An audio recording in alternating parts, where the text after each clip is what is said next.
This all started with a call from Jason Hefner.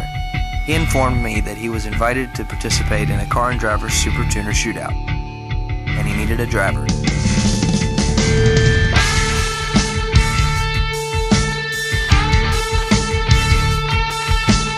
The point of the shootout would be to go from 0 to 200 miles per hour and back to 0 as quickly as possible.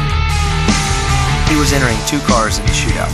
One was a twin-turbo Lamborghini Gallardo, which he would be driving.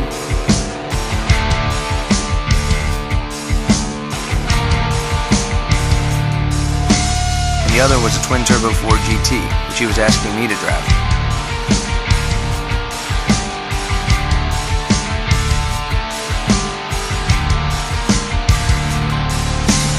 I went down to Jason's shop to get a little seat time in the car. After just a few hours, I felt comfortable with the GT. We were ready for the competition.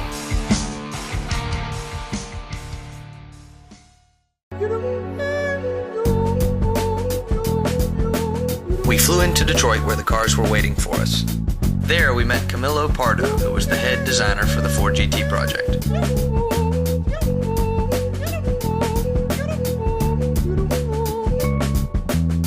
We headed over to his design studio where we were able to get plenty of good pictures of the cars.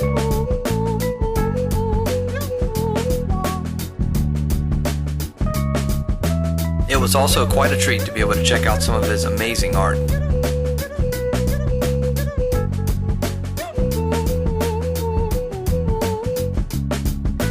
Afterwards, he was kind enough to give us a guided tour of Detroit.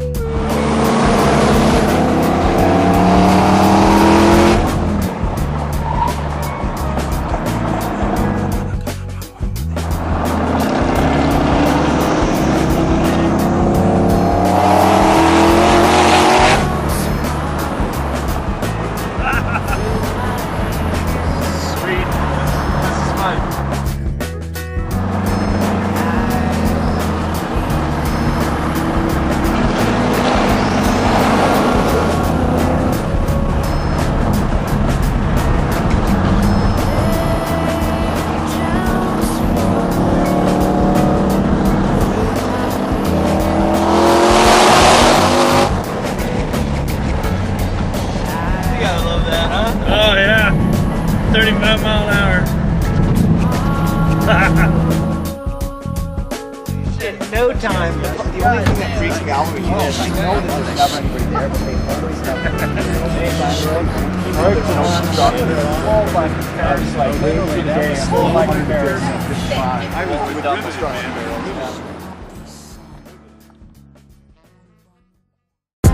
The next morning, we drove over to Car and Driver to meet up with the other competitors.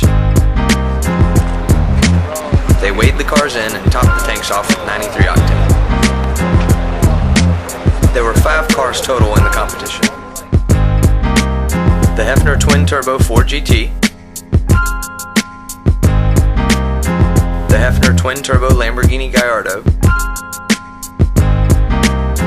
the Celine twin-turbo S7, the Hennessy twin-turbo Viper, and the Lingenfelter twin-turbo Corvette. Once all the cars were accounted for, we drove them over to a shop called Wheel to Wheel. There they had a chassis dyno. Each car was then placed on the dyno to see how much power it could make on 93 octane.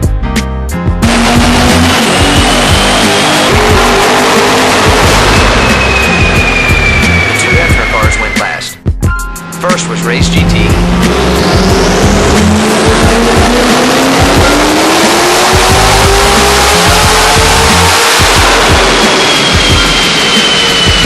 I was quite impressed to see it make 933 rear-wheel horsepower on 93 octane out of a 5.4 liter engine. Next, we put Bernard's Gallardo on the dyno.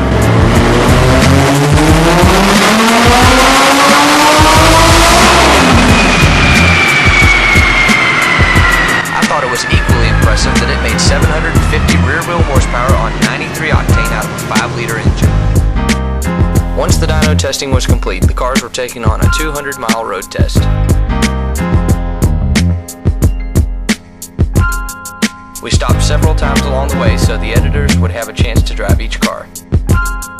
After a few hours, we arrived in Oscoda, Michigan, where the performance testing would take place. To make sure the cars were not tampered with, they were locked down for the night. Car and driver arranged to have a local automotive shop store the cars overnight. I'm pretty sure the owner's name was Bubba. The next morning, we went back over to Bubba's to retrieve the cars.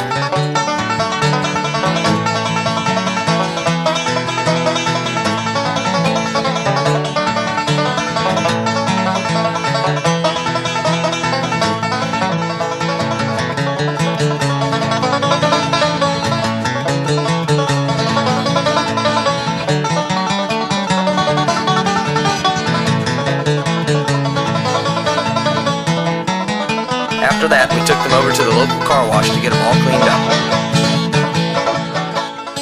up. Once all the cars were clean, the mood clearly changed. It was time to compete.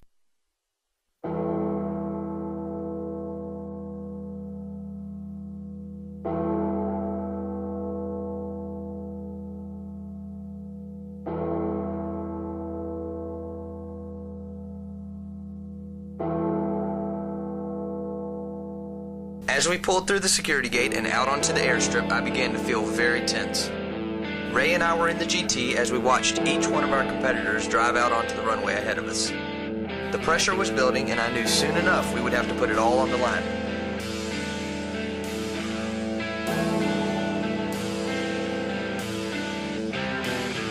We parked the cars and headed over to the driver's meeting. There, Larry Webster with car and driver went over all the rules with us. They installed the equipment in each of the cars and told us how it worked. And they wasted no time lining the cars up to make their first pass. They drew straws to determine who would go win. The Viper was first, followed by the Gallardo second, the Saleen S7 would be third, the Lingenfelter Vet was fourth, and the Ford GT went last. This is Jason's first and fastest pass in the Gallardo. If you wanted to put a little heat in the tires, you had to do it before you went out on the runway since it was grooved. You line up at the first set of cones and go whenever you're ready.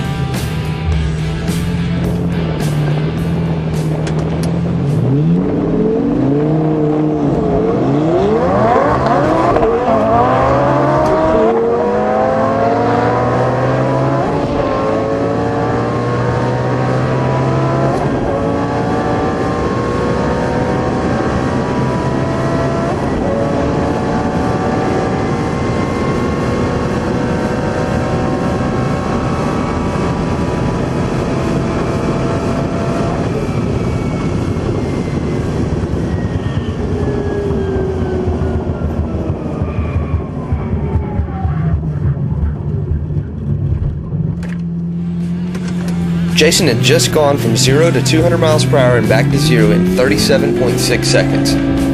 This pass also established the world's first 200 mile per hour Gallardo.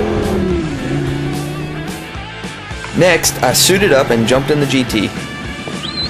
We only had 4 runs, so I decided to make this a conservative pass to make sure that we start off with a nice clean run.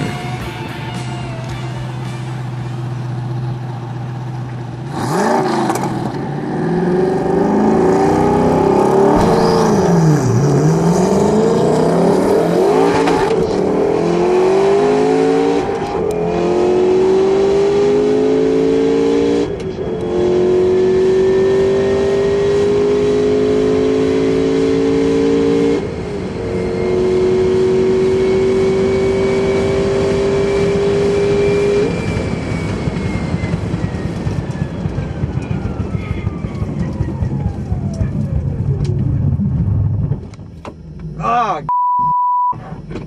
holy shit. Woo! That was stopping right there. That was the first time I'd ever slammed on the brakes at 200 miles per hour, and needless to say, I was a little shaken by the experience. After pulling into the pit area, we were all very pleased to see that on a conservative pass, we were in second place by only 1/10 of a second. Our 0 to 200 to 0 time on that pass was 30.8 seconds. Now that we had a clean pass under our belts, it was time to start pushing the car.